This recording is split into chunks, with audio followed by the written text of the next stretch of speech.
अब कुछ और कर, अब जो क्वेश्चन है वो रिलेटेड नहीं है जो आपका केस बेस्ड है उससे, पर इंटरेस्टिंग क्वेश्चन है।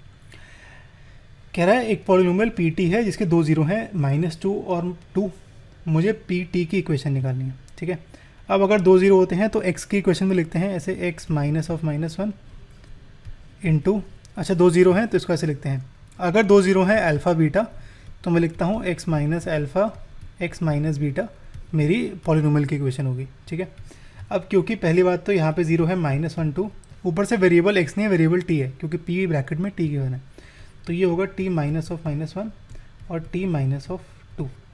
ठीक है, तो इसको सॉल्व करेंगे तो इक्वेशन आ जाएगी।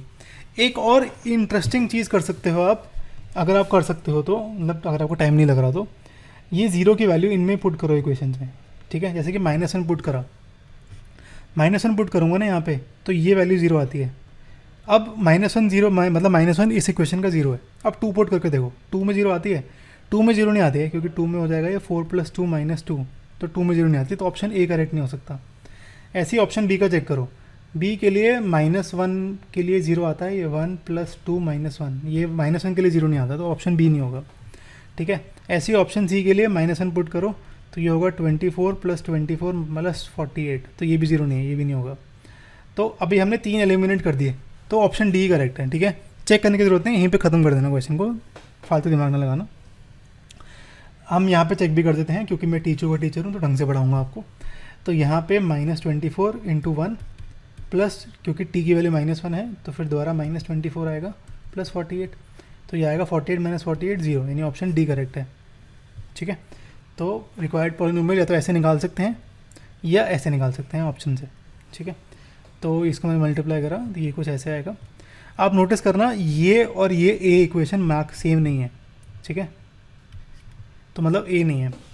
एक्चुअली क्या होता है, जो पॉलिनोमियल होता है ना, इसमें कोई भी नंबर मल्टीप्लाई कर दो, 1 2 3 -5 कुछ भी मल्टीप्लाई कर दो, सेम जीरोज़ होंगे इसके। ठीक है, पर जीरो से मल्टीप्लाई ना कर देना। ठीक है, अब यहाँ पे टी स्क्वायर की टर्म में याद, ये आंसर भी नहीं है, ये आंसर भी नहीं है, तो 24 मल्टीप्लाई करूँ तो माइनस माइनस आना चाहिए, ये माइनस प्लस है तो ये भी नहीं है, -24 मल्टीप्लाई करूँ तो ये माइनस और ये प्लस प्लस होना चाहिए, यानी ऑप्शन डी करेक्ट है। ठीक है, तो यहाँ पे हम किसी भी कांस्टेंट को मल्टीप्लाई कर सकते हैं, तो मैं यहाँ पे -24 से मल्टीप्लाई करूँ अगर, तो ये कुछ ऐसे आएगा, तो ऑप्शन डी करेक्ट है। ठीक है, और मुझे कैसे पता किससे मल्टीप्लाई करना है, मैंने यहाँ पे टी स्क्वायर का मल्टीप्लिकेशन देखा किसके साथ है। ठीक है, पहले तो टी स्क्वायर अकेले अकेले थे, वहाँ पे माइनस का साइन सूट नहीं कर रहा था, मतलब वहाँ पे मैच नहीं कर रहा था, तो ये और ये तो नहीं हो सकते।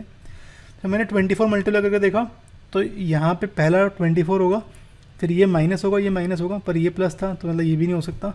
तो एलिमिनेशन से हमेशा एक ही चीज़ बचती है, तो वही सही होगी। ठीक है, इतना कॉन्फिडेंस रखना अपने आप पे कि यार मैंने आंसर सही निकाला है।